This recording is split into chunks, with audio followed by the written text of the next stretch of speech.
Buenas tardes y bienvenidos todos. Vamos a meditar con la ayuda del Señor sobre el pecado de los ángeles. Es un misterio muy misterioso, vamos a decirlo de esta manera, ¿no? Algunos de vosotros me habéis dicho, estas meditaciones sobre ángeles y demonios son difíciles. Es verdad. Es verdad porque nosotros somos hombres, no somos ángeles. Entonces, pensar lo que es el ser del ángel, su manera de obrar, de actuar, etcétera, pues a nosotros es algo que nos supera bastante, que nos desconcierta, ¿no? Y de lo que no tenemos ni podemos tener experiencia directa.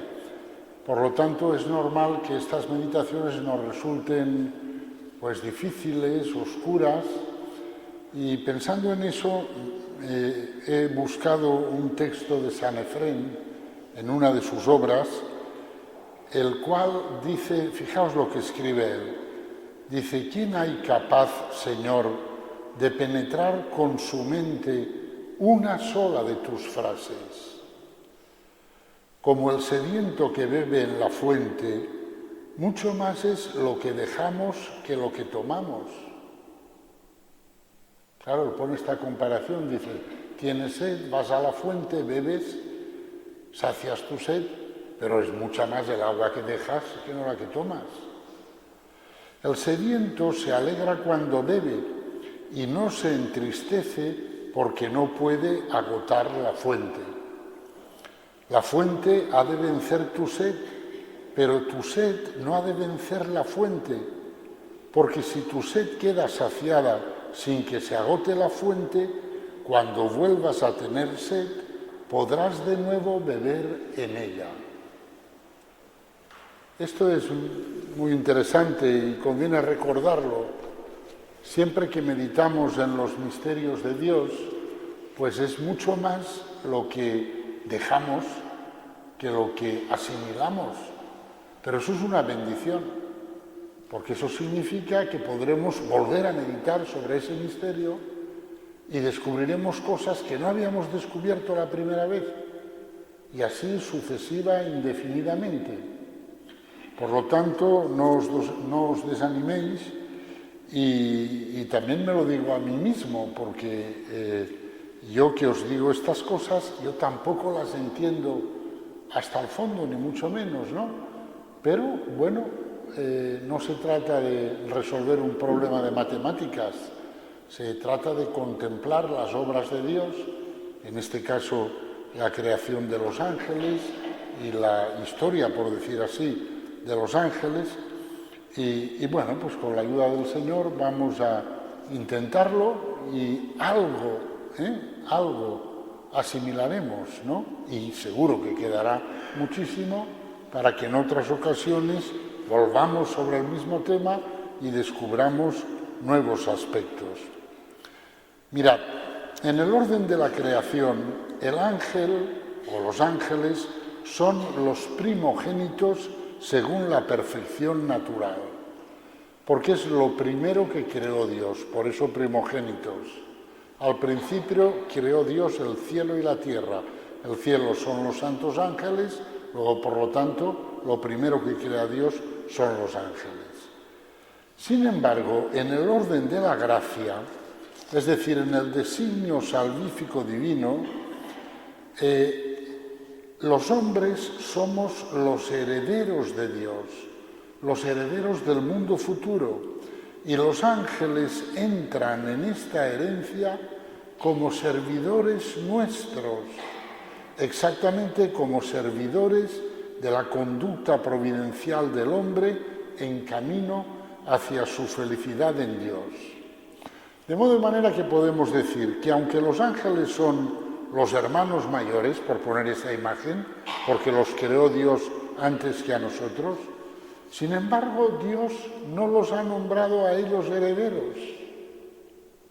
Nos ha nombrado herederos a nosotros y a ellos los ha destinado a participar de esa misma herencia, pero como servidores nuestros. De tal manera que en el plan de Dios el mayor, que en este caso son los ángeles, precisamente porque es el mayor y el más fuerte, entra en la herencia a través del pequeño. A Dios le gusta hacer estas cosas. En la historia de la salvación lo encontramos en más de una ocasión. Por ejemplo, Esaú y Jacob. Jacob era el pequeño, sin embargo Dios desarrolla su designio de salvación a través de Jacob y hace a Esaú, que es el primogénito y el mayor, que sirva a su hermano menor, a Jacob. Esta manera de proceder divina, pues es un modo de recordarle al mayor que lo es por pura gracia y no por un derecho que él pueda reivindicar frente a Dios, para que ninguna criatura pueda gloriarse ante él, como escribe San Pablo en la primera carta a los Corintios. El ángel está, por lo tanto, referido al misterio de la filiación divina por gracia. Y ese misterio de la filiación divina alcanza en el hombre su punto culminante.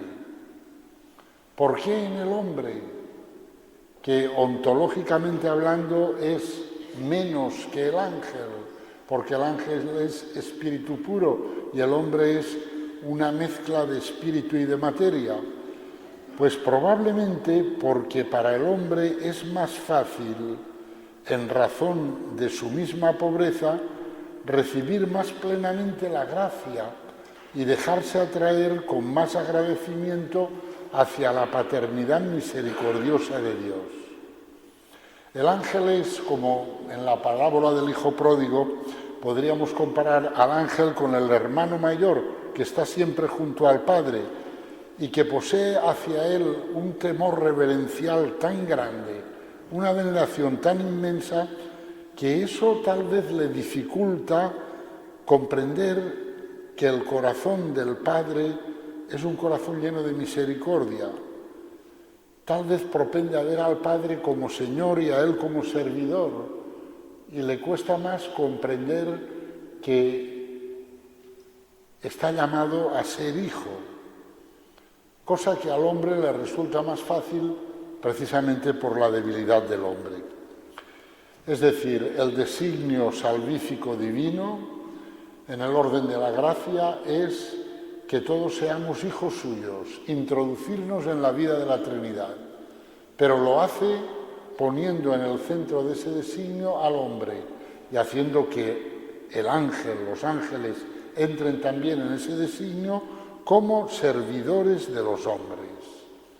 Y este es el punto en el que tropezaron algunos ángeles. Tenemos que meditar hoy sobre el pecado de los ángeles. ¿Por qué Lucifer y los ángeles que le siguieron pecaron? Porque tropezaron justamente en este punto. Dijeron, no puede ser, Dios ha perdido la cabeza. ¿Cómo va a poner en el centro a esos seres inferiores a nosotros, que son una mezcla de espíritu y de materia, mientras que nosotros somos espíritus puros? Y ahí encallaron algunos y se rebelaron contra Dios. No aceptaron el designio divino. Les pareció, vamos a decir así, que Dios estaba perdiendo la cabeza, estaba perdiendo los papeles, que eso no podía ser. Porque lo lógico, ontológicamente hablando, en el orden del ser, es que primero fueran los ángeles y luego los hombres. ¿Qué es eso de invertir el hombre, el orden, y poner a los ángeles como servidores de los hombres? Pues bien, eso es lo que ocurrió. El ángel conoce los atributos y las perfecciones de Dios Todopoderoso y Creador, pero no conoce por sí mismo el corazón del Dios Trinitario. Para conocer el corazón del Dios Trinitario, el ángel tiene que hacer un acto de fe, de esperanza y de caridad, que para él constituye una prueba temible, porque tiene que hacerlo en un solo acto libre, en el que se juega su destino eterno. Por lo que la Biblia nos dice en el libro de la sabiduría sobre la envidia del diablo, pues cabe conjeturar que este acto de fe no se hizo sin referencia a la aceptación del designio de gracia divino, es decir, de la voluntad de Dios de hacer heredero al hombre y de constituir al ángel en servidor del hombre de cara a la realización de este designio. Y ahí seguramente fue donde tropezaron los ángeles que tropezaron y se rebelaron contra Dios, porque nunca es fácil para el mayor servir al pequeño. El mayor dice, yo soy el mayor, yo soy el primogénito. Pero el padre de todos dice, pero tú que eres el mayor, tienes que servir al pequeño. Y ahí algunos dijeron, esto no puede ser. Dios ha perdido la cabeza, está perdiendo los papeles y se rebelaron contra él. La clave del pecado de los ángeles no reside en una oposición a la omnipotencia divina, ni mucho menos. Lo que Lucifer y sus ángeles quieren es que Dios sea Dios y manifieste el esplendor de su majestad. Pero ellos entienden que Dios lo tiene que hacer glorificándoles en primer lugar a ellos y después a los hombres, porque para algo ellos son los primogénitos, los primeros que han sido creados y poseen una calidad ontológica superior a la del hombre, porque son espíritus puros. Y cuando ven que Dios no lo va a hacer así, pues entonces se rebelan. El fondo de la cuestión es aceptar que la omnipotencia divina se ordene por completo a un designio de amor y de misericordia por el cual Dios quiere adoptar al hombre para hacer de él el rey de la creación. Y los ángeles dicen, hombre, eso no es lógico. Los reyes de la creación, en todo caso, somos nosotros que somos los que gobernamos la creación, porque efectivamente Dios, ya lo veremos en otro retiro, Dios confía el gobierno, o ya lo vimos, si no recuerdo mal, lo vimos ya en el retiro pasado, el gobierno del universo, de la creación, a los ángeles. La fiesta de la Asunción de la Virgen María, con el texto que leemos ahí del Apocalipsis, la mujer vestida del sol, que tiene la luna y las estrellas a sus pies, pues expresa lo que estamos diciendo, porque la mujer vestida del sol es una mujer, por lo tanto simboliza la humanidad, y esa humanidad está vestida del sol y tiene a sus pies a la luna y está rodeada de 12 estrellas, es decir, ella es el centro y el sol, la luna y las estrellas, los astros, que están gobernados por los ángeles, y por eso a menudo se asocian ángeles y astros, están al servicio de la mujer, al servicio de la humanidad. Así se expresa el plan divino, el designio divino. Y algunos ángeles pues no lo aceptaron y por eso pecaron. Y al pecar se convirtieron automáticamente en demonios. Por lo tanto, parece que el pecado de los ángeles ha consistido esencialmente en un pecado de orgullo que se ha traducido en un pecado de envidia hacia el hombre. El orgullo del diablo no le empujaba a querer ser igual a Dios. Nunca en la Biblia vemos que el diablo quiera ser igual a Dios, al contrario. El diablo en la Biblia es muy servil con Dios, como se ve al inicio del libro de Job.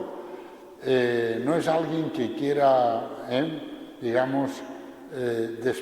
desplazar a Dios. Pero el orgullo del diablo ha consistido en el deseo de ser preferido por Dios en razón de la perfección de su naturaleza espiritual. Al ver que Dios prefiere al hombre y pone a los ángeles en función del hombre, como estrellas alrededor de la mujer, como la luna a los pies de la mujer, sirviendo a la mujer, es decir, a la humanidad, pues entonces Lucifer se enfada y se vuelve homicida desde el principio y entonces intenta que el hombre peque, y por desgracia lo consigue, para mostrarle a Dios que se ha equivocado en su preferencia de gracia hacia el hombre. El que tiente a Eva es una manera de decirle, pero no te das cuenta. Y tú quieres hacer de esta criatura el centro de todo. No te das cuenta.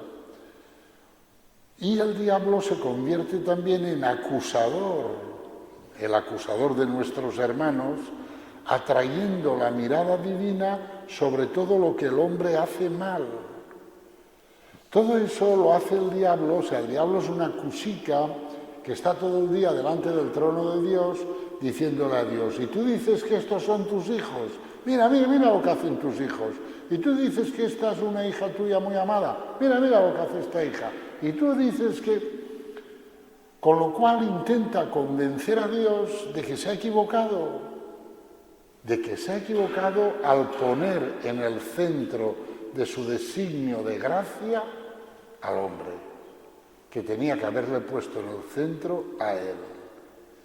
Claro, tiene un argumento racional que lógicamente, tiene su consistencia, y es que él es una criatura de una perfección ontológica superior a la del hombre. Pero es que, claro, de lo que se olvida el diablo es de que estamos hablando de una gracia y de que el orden de la gracia no es el orden de la naturaleza. Como dice San Pablo, ¿qué tienes tú que no hayas recibido? Pues es verdad que tú tienes una perfección espiritual superior a la del hombre, pero la has recibido. Es una pura gracia. Por lo tanto, en el designio de la gracia, Dios no tiene por qué seguir el orden de la naturaleza, y ahí es donde el diablo tropieza. Se ha discutido en la historia de la Iglesia bastante sobre la naturaleza del pecado de la Iglesia, de los ángeles que pecaron, ¿no? Y se convirtieron en demonios. Y ha habido varias hipótesis, la lujuria, incluso la envidia, los celos, el orgullo, pero yo creo con San Agustín y con Santo Tomás de Aquino que la clave de todo es el orgullo, porque como observa Santo Tomás, ¿no?, de la fuente envenenada del pecado de orgullo deriva inmediatamente el pecado de envidia, y no al revés. De la envidia nadie se siente orgulloso. Nadie se vuelve orgulloso por envidia, pero en cambio el que es orgulloso tiene envidia. Es interesante esta observación. Por eso Santo Tomás ve en el texto de Isaías sobre el rey de Babilonia que dice: al cielo voy a subir, por encima de las estrellas de Dios alzaré mi trono, de ahí una figura de Lucifer. Como también lo ve en lo que la serpiente le dice a Eva: seréis como dioses, ve como un eco del pecado de orgullo del ángel. El pecado de orgullo del ángel, repito, no ha consistido en querer ser Dios, sino porque el demonio sabe que él es una criatura y que por lo tanto no puede ser Dios ni se puede dar el ser a sí mismo, ¿no? Su pecado ha consistido en querer ser semejante a Dios en cuanto que Dios es para sí mismo, por naturaleza, su propio fin. Es decir, ha consistido en haberse fijado como propio fin el que él podía alcanzar con sus propias fuerzas naturales. Es decir, el fondo del pecado del demonio, ¿sabéis cuál es? Que no le quiere deber nada a nadie. Dios le dice, te voy a hacer hijo mío, entrando en el designio de filiación divina que yo he pensado para el hombre, pero tú también vas a entrar y te voy a hacer hijo mío. Pero el demonio se da cuenta que eso va a ser un regalo de Dios y no lo quiere. El demonio quiere ser el primero porque él con sus propias fuerzas es el primero. Él sabe que posee una perfección ontológica superior a la del hombre, por lo tanto que en ese sentido es el primero, y él dice que sigan las cosas como están. No nos haga regalos que me quiten a mí el primer sitio. Y ahí se ve el orgullo. Y esto nos tiene que hacer pensar, porque meditamos sobre el pecado del ángel, pero para aprender nosotros también, ¿no? Nos tiene que hacer pensar, porque, es decir, porque a veces a nosotros nos puede pasar lo mismo. Hay como una especie de falsa modestia de quien dice, no, gracias, es demasiado para mí, porque no quiere recibir por gracia gratuitamente nada de Dios, sino que quiere conquistárselo todo con su esfuerzo. Ojo, porque eso fue el pecado de los ángeles. Esa actitud fue la que llevó a algunos ángeles a rechazar el designio divino, a oponerse a él. A Satán estas condiciones de gracia le parecieron humillantes y prefirió permanecer el primero en un orden inferior antes que convertirse en uno más en un orden superior. Es como si eso que se dice, prefiero ser cabeza de ratón que cola de león. Pues algo de eso les pasó a los ángeles rebeldes.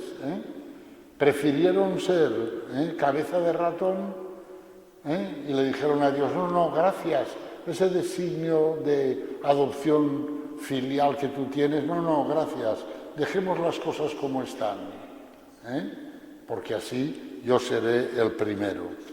Es decir, el pecado de los ángeles que pecaron nos instruye sobre el carácter demoníaco de cierta actitud naturalista que se reviste de la apariencia de modestia y que rechaza la vocación sobrenatural del hombre y se conforma con una realización puramente inmanente, puramente humana.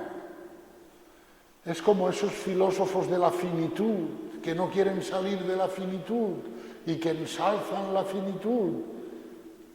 Y si viene Dios y por gracia te regala algo que te saca de esa finitud o que la eleva de nivel, ¿qué? Por eso digo que este pecado nos debe de hacer pensar sobre algunas falsas modestias nuestras que lo que encubren es el orgullo. El orgullo de quien no quiere ser más porque tiene que ser más por gracia, recibiendo un regalo. Y dice con falsa modestia, no, es demasiado para mí, Padre. ¿Cómo me dice a mí que tengo que ser santo? No. Es demasiado para mí, no es demasiado para ti. Lo que pasa es que tú no quieres recibir la gracia, tú quieres alcanzar la perfección que puedas alcanzar tú con tus fuerzas para atribuírtela a ti misma. Eso es orgullo demoníaco. Por lo tanto, ojo con eso. También el pecado de los ángeles nos advierte de que ciertas resistencias nuestras a seguir caminando, a seguir avanzando en la vida espiritual, porque claro, avanzar en la vida espiritual supone que tengo que hacer nuevos equilibrios psicológicos y espirituales. que con mucho esfuerzo uno alcanza una determinada síntesis y un determinado equilibrio. Pero si entonces llega el Espíritu Santo y dice, rema mar adentro, más, quiero más de ti, espero más de ti, te pido más a ti, te propongo más a ti, eso nos desequilibra. Ese más va a requerir de mí, un nuevo esfuerzo, me va a desestabilizar de la postura en la que estoy, que he alcanzado, a lo mejor tras muchos años y con mucho sufrimiento, y me va a obligar a volver a empezar de nuevo, a volver a sintetizarlo todo, a encontrar un nuevo equilibrio.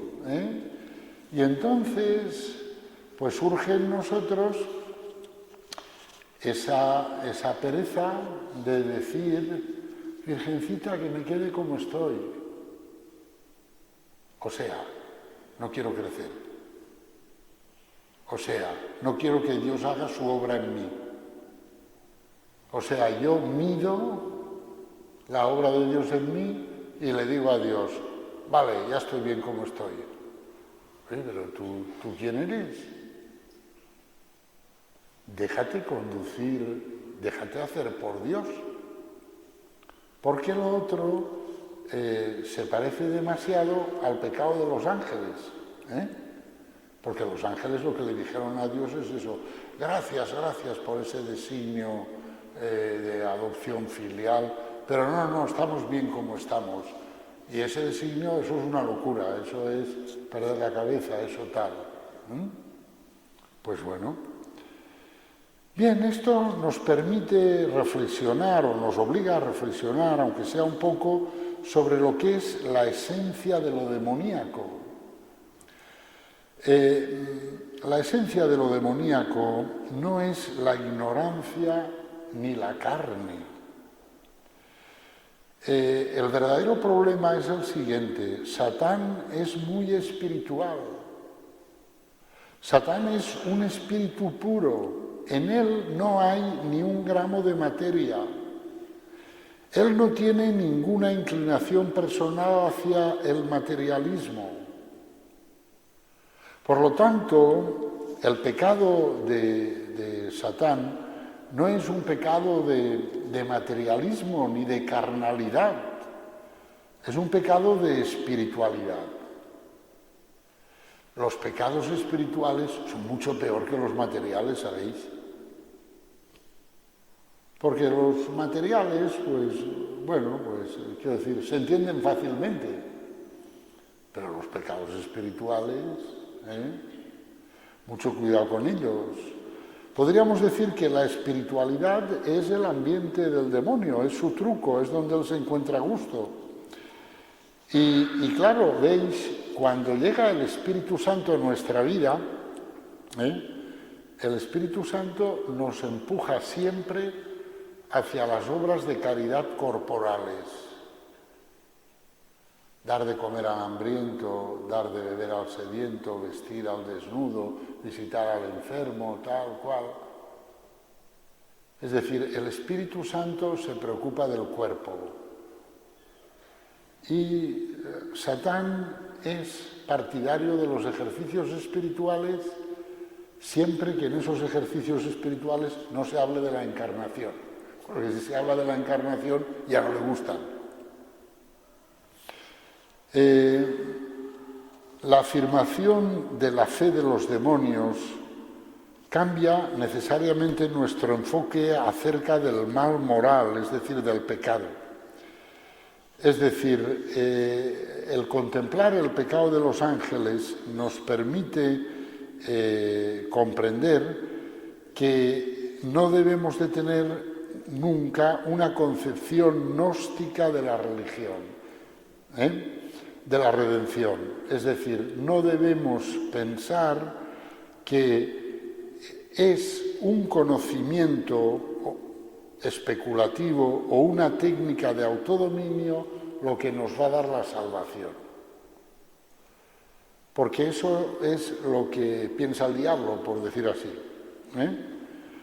Es decir, el diablo intentaría reducir siempre el pecado a la ignorancia, porque él sabe más que nosotros y porque él ve a Dios, digamos, con una inmediatez que nosotros no lo vemos. Por lo tanto, él, en cuanto a conocimiento, es superior a nosotros. Nosotros nos equivocaríamos si pensáramos que el pecado es una cuestión de falta de conocimiento, es una cuestión de falta de confianza en Dios. El apóstol Santiago en su carta dice que los demonios tienen fe y sin embargo tiemblan ante Dios. ¿Por qué? Porque la fe de los demonios es un conocimiento que ellos tienen de Dios y de los misterios divinos, pero lo tienen sin ninguna confianza. Ellos no confían en Dios. La esencia del pecado es no confiar en Dios, no fiarse de Dios. No es la ignorancia.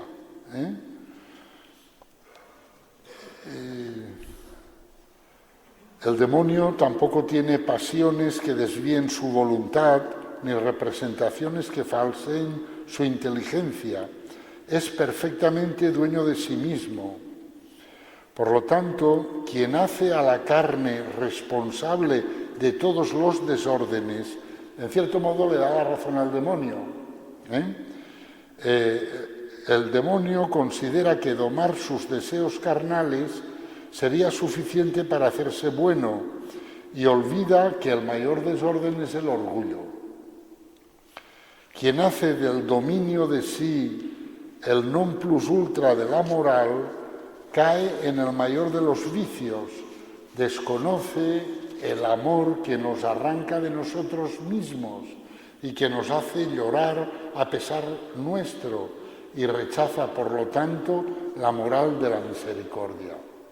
Este es el punto. El demonio tiende a sugerirnos la idea de que la verdadera moral es el dominio de ti mismo. Pero es que esa idea es demasiado demoníaca. La verdadera moral es el arrepentimiento, es el corazón quebrantado, es la misericordia, son las lágrimas. Y de eso el demonio no se quiere saber nada. Al demonio le encanta esa postura, digamos así, de perfecto autodominio, autocontrol, de pura espiritualidad, esa pura espiritualidad, claro. Él es un espíritu puro. Pero la verdadera espiritualidad es la de Cristo, la de la encarnación. Y por lo tanto es la del espíritu que se inclina misericordiosamente hacia el cuerpo. Dicho de otra manera, la verdadera moral no es una moral de éxitos, es una moral de fracasos, de fallos, pero que la misericordia divina viene a aprovechar. La verdadera moral es la acogida de la misericordia de Dios, la acogida del perdón de Dios. Y ese es un camino que no nos gusta, porque es un camino en el cual ando tropezando a cada momento. Y a cada momento suplicando y acogiendo la misericordia de Dios. A todos nos gustaría que nuestro camino fuera: Señor, lo he cumplido todo, no te he fallado en nada, lo he hecho por ti. Y que Dios dijera: number one, número uno, sí Señor, muy bien, eres formidable. Pero ese deseo, pregunto, ¿nace del amor de Dios o nace del orgullo? ¿Nace del amor a Dios o nace de mi orgullo, al cual le fastidia mucho tener que confesarse tantas veces y siempre de lo mismo? Y estar como un niño pequeño que le está haciendo siempre la misma trastada a su padre y pidiendo perdón a cada momento. Este es el tema, ¿comprendéis? El tema es la humildad. el tema es la acogida de la misericordia, el tema es reconocer que iré al cielo, pero por la misericordia que Dios tiene conmigo, no porque me lo habré ganado yo. A nosotros lo que nos gustaría es decir, y ahora me muero y me das el cielo porque me lo he ganado, porque llevo 40 años que no he fallado en nada. Este es el punto. El pecado de los ángeles es como un semáforo, cuando lo contemplamos, que nos dice, llevad cuidado, llevad cuidado. Por supuesto, con esto que estoy diciendo, no estoy diciendo a pecar y a pedir perdón, no, ni muchísimo menos. Hemos de luchar a muerte contra el pecado y procurar no pecar nada, ni nunca. Pero hemos de saber que la clave de la cuestión es la acogida de la misericordia divina y el reconocimiento de esa misericordia divina, de que la necesito, y de que sin ella no voy a ningún lado. Este es el punto. Porque veis, los ángeles de Dios lo saben todo. Vamos a ver, quiero decir, dentro de su limitación como criaturas que son, pero tienen un conocimiento inmediato, perfecto de Dios, dentro de sus límites. El problema de los ángeles no es de conocimiento, es de reconocimiento, de agradecimiento a Dios. Los ángeles no saben decir gracias, los ángeles rebeldes, quiero decir, los ángeles que se han convertido en demonios, que han pecado, ¿no? Y ese es el tema. El tema es el agradecimiento. Y crecemos por ahí, crecemos dándole gracias de corazón a Dios, comprendiendo que lo que Él nos da no nos lo merecemos, comprendiendo que todo es gracia. Así es como crecemos. Bien, veamos ahora algunas consecuencias que ha tenido en los ángeles que han pecado su pecado. Los ángeles, al pecar, con un solo acto de su libertad, poniéndose contra Dios, se convierten automáticamente en demonios. Y se convierten automáticamente en demonios porque, como son espíritus puros, con un solo acto de su libertad, autodeterminan por completo su ser. No es como nosotros, que necesitamos el tiempo, toda una historia, para poco a poco, a través de esa historia, ir autodeterminándonos de cara a Dios. Pero los ángeles, como espíritus puros que son, pues con un solo acto de su libertad se autodeterminan por completo de cara a Dios. Bien, ¿qué ocurre qué ha ocurrido con esos ángeles que han pecado? Pues digamos que por el hecho de haber pecado no han perdido las perfecciones naturales que definen el ser angélico. Eso no lo han perdido. Por lo tanto, los demonios son personas en el sentido metafísico del término, es decir, sujetos individuales de naturaleza espiritual que constituyen un centro de ser y de obrar.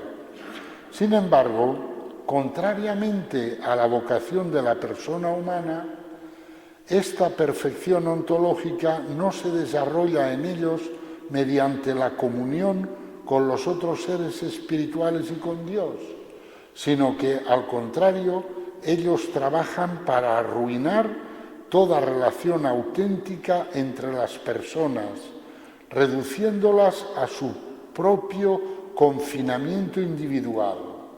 Ellos buscan la ruina del ser personal, y por eso es tan típico de los demonios el presentarse sin rostro. Podríamos decir, los demonios son personas antipersonales, personas contrarias al desarrollo de la persona, personas que trabajan para que la persona se despersonalice cada vez más. Y ellos disfrutan si consiguen eso, si consiguen que nos vayamos despersonalizando cada vez más. Por ejemplo, si consiguen que en nosotros haya mecanismos de actuación que son como automatismos que se disparan en nosotros y que nos hacen actuar de una manera contraria a la ley de Dios, pues eso les encanta. Si van haciendo de nosotros unos robots, unos autómatas, ellos no disfrutan con la libertad. Disfrutan con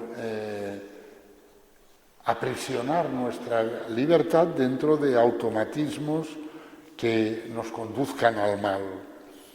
Otra consecuencia del pecado de los ángeles es el ofuscamiento de su inteligencia, que no ha perdido por su pecado el conocimiento natural de la verdad, ni tampoco el conocimiento sobrenatural puramente especulativo, es decir, de las verdades que Dios les haya revelado, pero sí han perdido el conocimiento sobrenatural, afectivo y sabroso del misterio de Dios. Conocimiento que la teología escolástica liga al don de sabiduría. Y en ese sentido se dice que la inteligencia demoníaca está ofuscada y llena de tinieblas, pero no porque no vea cosas, sino porque ve cosas de Dios, pero no las disfruta. Las ve, pero no las disfruta, no saca su sabor. Y eso es una ofuscación, porque entonces parece que el conocimiento de Dios es como un conocimiento neutro que no dice nada, cuando en realidad es la fuente de toda felicidad.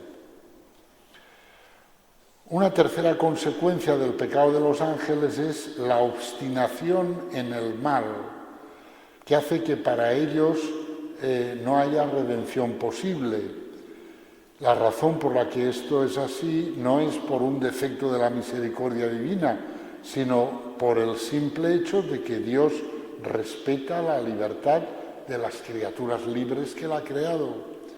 Y la libertad del ángel se ha autodefinido por completo, como hemos dicho antes, con ese acto de rebelión contra Dios, de la misma manera que la libertad de los ángeles buenos, de San Miguel y sus ángeles, se ha autodeterminado por completo en el servicio y en la alabanza divina por el acto de fidelidad a Dios que ellos hicieron.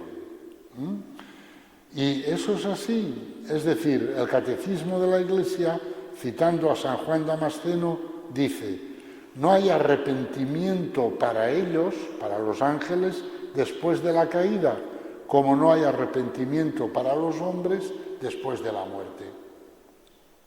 La diferencia entre los ángeles y nosotros es que los ángeles se definen con un solo acto libre y nosotros necesitamos muchos, una historia, lo que dura nuestra vida en la tierra, pero al final también nos autodeterminamos por completo en relación a Dios.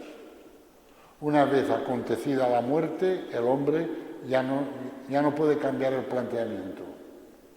Al ángel eso le ocurre una vez que ha realizado su primer acto. En el fondo, lo que pasó en el mundo de los ángeles, pues es que cuando vieron el designio de gracia de Dios que hacía del hombre, de la humanidad, el centro de ese designio, etcétera, ¿no? Pues los ángeles no entendieron. Dijeron: ¿qué pasa aquí? Esto es desconcertante, esto no es lógico. Y entonces, ante eso, se dividieron en dos grupos. Miguel y sus ángeles dijeron: no entendemos, pero ¿quién como Dios? ¿Quién puede entender a Dios? Si Dios lo ha decidido así, bien decidido está. Y otros dijeron, pues, lo contrario. Los que dijeron lo contrario se convirtieron en demonios. La clave, como siempre, la humildad. Porque al final, si contemplas el misterio del ángel como si contemplas el misterio del hombre, al final la clave es la humildad. Los que fueron humildes adhirieron a Dios sin entender. Miguel y sus ángeles. Los que fueron tan listos que le quisieron enmendar a Dios la plana, orgullo, pues se convirtieron automáticamente en demonios. Una cuarta consecuencia del pecado de los ángeles es el sufrimiento en el que ellos entran a causa de ese pecado. Este sufrimiento es de orden espiritual y consiste, según explica Santo Tomás de Aquino, en una repugnancia activa de la voluntad en relación a lo que es o no es. Santo Tomás es que es muy fino, ¿no? ¿Qué quiere decir con esto? Quiere decir que los ángeles no soportan los ángeles convertidos en demonios, los demonios, no soportan el ser. Tienen como alergia a lo real. Desean un mundo distinto del mundo real. Porque su pecado fue la no aceptación del plan real de Dios. Cuando vieron que la realidad iba a ser lo que Dios había decidido, se rebelaron contra la realidad. A raíz de ahí es que odian todo lo que sea real. Y por eso, mirad, Dios y su gracia están siempre en la realidad. Y Satán y sus engaños están siempre fuera de la realidad. Por eso a mí me gusta decir mucho a los casados, mira, tu mujer, tu marido, seguro que tiene defectos. Seguro, yo no lo conozco, pero seguro que los tiene. Porque todos los tenemos, porque tal y cual y cual.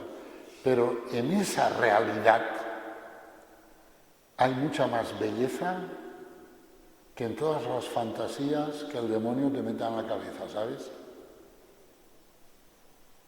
Porque tú contemplas a tu mujer o contemplas a tu marido al cabo de X años de matrimonio con una mala mirada y la fantasía se te dispara, y si encima vas al cine, pues se te dispara todavía más, ¿no? Y tal, y empiezas ahí a fantasear. No te equivoques, Dios te espera en la realidad.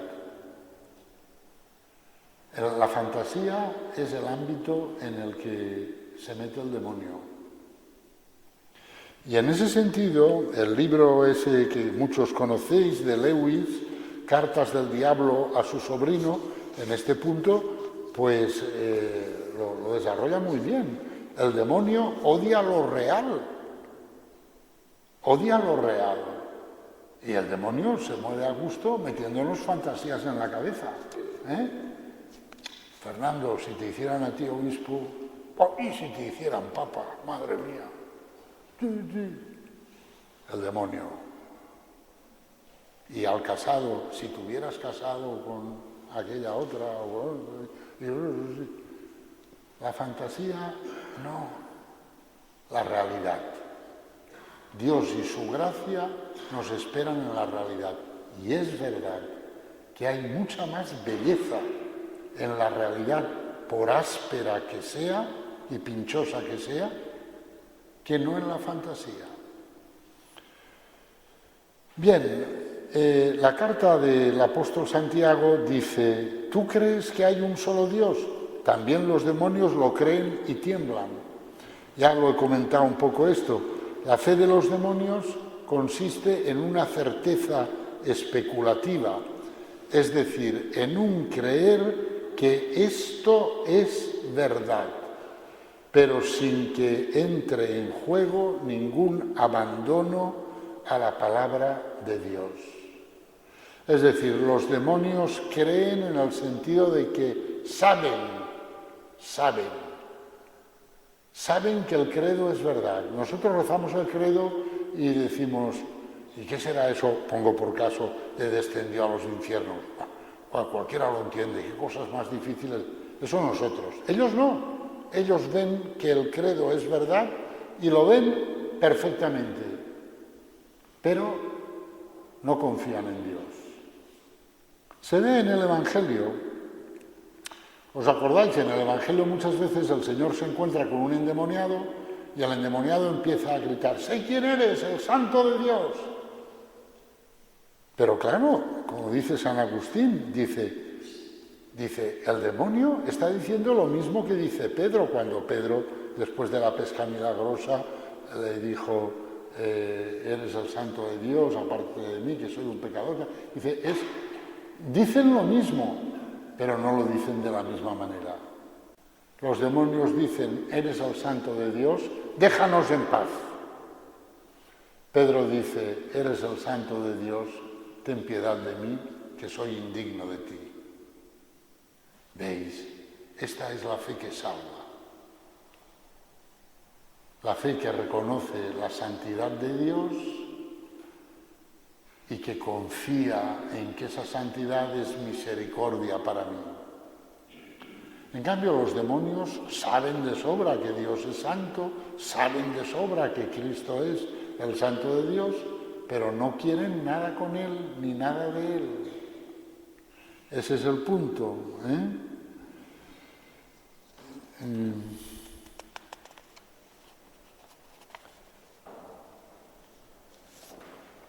¿Qué más? El mundo angélico está, por lo tanto, después del pecado de los ángeles, dividido entre los ángeles que aceptaron el plan de Dios, Miguel y sus ángeles, y los que se rebelaron, los ángeles rebeldes, que se excluyeron de ese plan de Dios por su propia rebeldía. El pecado de los ángeles no consistió en rechazar alguna de las exigencias morales del amor divino, sino en rechazar el amor como don puramente gratuito, es decir, ese amor derramado en nuestros corazones por el Espíritu Santo que se nos ha dado. Fue, por lo tanto, un pecado contra el Espíritu Santo. Hay que decir que